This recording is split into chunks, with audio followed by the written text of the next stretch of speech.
Assalamualaikum warahmatullahi wabarakatuh. Selamat berjumpa kembali dengan saya, Ana Nugrohowati. Selamat pagi anak-anak semua. Hari ini kita akan belajar ekonomi bisnis. Kemudian, adapun pembatasan materinya untuk pertemuan kali ini yaitu mengenai permintaan dan penawaran. Tujuan pembelajaran pada pertemuan kali ini ada 3. Yang pertama, kalian dapat menentukan pengertian dan permintaan penawaran. Yang kedua, dapat menentukan hukum permintaan dan penawaran. Dan yang ketiga, dapat menentukan kurva permintaan dan penawaran. Oke, nggak usah lama-lama lagi, kita mulai belajar.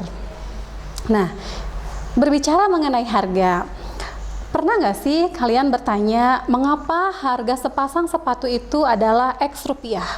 Atau kalian yang suka jalan-jalan, yang hobi nonton, kenapa sih harga tiket bioskop itu adalah Y rupiah? Dan mengapa harga minuman itu harganya adalah sekian X rupiah? Apa sih yang menentukan harga-harga tersebut bisa berbeda-beda? Bisa ada kenaikan ataupun ada penurunan, walaupun terjadi dengan sangat jarang.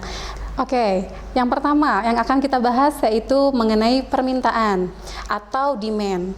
Permintaan ini datangnya dari pihak konsumen, di mana konsumen itu memiliki keinginan yang disertai oleh kemampuan untuk membeli barang dan jasa pada tingkat harga dan waktu tertentu. Sedangkan kalau penawaran dikenal dengan istilah supply. Apa sih penawaran? Penawaran itu adalah barang dan jasa yang tersedia dan dapat ditawarkan oleh produsen kepada konsumen pada tingkat harga dan waktu tertentu. Itu ya untuk pengertian permintaan dan penawaran. Sekarang kita lanjut ke hukum permintaan dan hukum penawaran. Apa isi hukum permintaan? Hukum permintaan berbunyi, jika harga suatu barang atau jasa naik, maka permintaan turun. Dan sebaliknya, jika harga suatu barang atau jasa turun, maka permintaan naik. Oke, kita bahas sedikit ya mengenai permintaan ini. Permintaan ini datang dari siapa? Silahkan dijawab. Oke, good job untuk kalian yang menjawab jika permintaan itu datangnya dari pihak konsumen. Betul. Nah, coba kita posisikan diri kita sebagai konsumen. Ketika harga suatu barang mengalami penurunan, maka permintaannya itu akan naik. Contoh, jika suatu mall atau suatu swalayan mengadakan sale atau mengadakan diskon.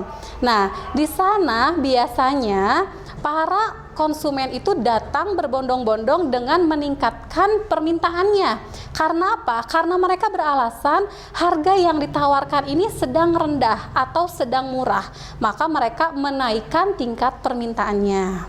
Nah, lanjut ke penawaran. Hukum penawaran. Hukum penawaran, apa sih isi hukum penawaran? Hukum penawaran berisikan mengenai jika harga suatu barang dan jasa naik, maka penawarannya pun naik. Kemudian, jika harga barang dan jasa turun, maka penawarannya pun ikut turun. Kalau tadi permintaan itu datangnya dari konsumen, sedangkan kalau penawaran itu sebaliknya, datang dari pihak produsen atau datang dari pihak penjual. Nah, si penjual ini ketika harga suatu barang sedang tinggi-tingginya, maka dia akan menjual barang tersebut sebanyak-banyaknya. Apa tujuannya? Tujuannya untuk mendapatkan keuntungan lebih banyak lagi. Sebaliknya, jika harga suatu barang itu sedang rendah, biasanya pihak penjual hanya akan menjual beberapa saja atau dikatakan tidak banyak karena untuk menekan kerugiannya. Sebagai contoh, hari ini yang sedang hits banget yaitu tentang sepeda. Nah, kita lihat harga sepeda cukup melambung tinggi akhir-akhir ini. Nah, di sisi lain, para produsen atau para penjual sepeda, mereka semaksimal mungkin, mereka benar-benar menjual barang dengan kuantiti yang cukup banyak, dengan tujuan mendapatkan keuntungan yang maksimal pula. Oke? Tadi sudah pengertiannya, kemudian sudah hukumnya. Sekarang yang terakhir kita bahas mengenai kurva permintaan dan kurva penawaran. Silakan kalian lihat di layar monitor kalian masing-masing. Di situ ada kurva permintaan dan kurva penawaran. Sebelumnya saya ingin membahas dulu untuk garis vertikal itu menunjukkan harga atau price. Sedangkan garis hitam yang horizontal itu menunjukkan quantity demand dan quantity supply atau jumlah barang yang diminta dan jumlah barang yang ditawarkan. Silahkan konsentrasi, kita bahas dulu kurva permintaan yang berwarna hijau. Oke, kurva permintaan itu bergerak dari kiri atas ke kanan bawah. Itu adalah kurva permintaan. Lihat di situ. Ketika harga suatu barang ditawarkan 4.000, maka barang yang diminta hanya 1.000 unit saja. Sampai harga di 3.000, di 2.000, sampai di 1.000. Sedangkan ketika harga yang paling murah adalah 1.000, maka barang yang diminta mencapai 500 unit. Sesuai ya dengan hukum permintaan. Jadi ketika harganya mahal, yang diminta sedikit. Nah, di sini harga yang paling mahal itu hanya 4.000 saja. Kemudian barang yang dimintanya pun hanya 100. Sedangkan ketika harga yang ditawarkan adalah 1.000, maka permintaannya melonjak. 1.000, permintaannya melonjak menjadi 500 unit. Itu untuk kurva permintaan. Lanjut sekarang ke kurva penawaran. Masih konsentrasi di kurva penawaran yang garisnya warna orange.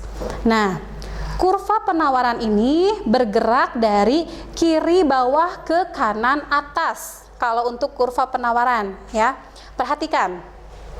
Ketika harganya 1.000, maka produsen atau penjual hanya menawarkan barang dagangannya sebanyak 100 unit.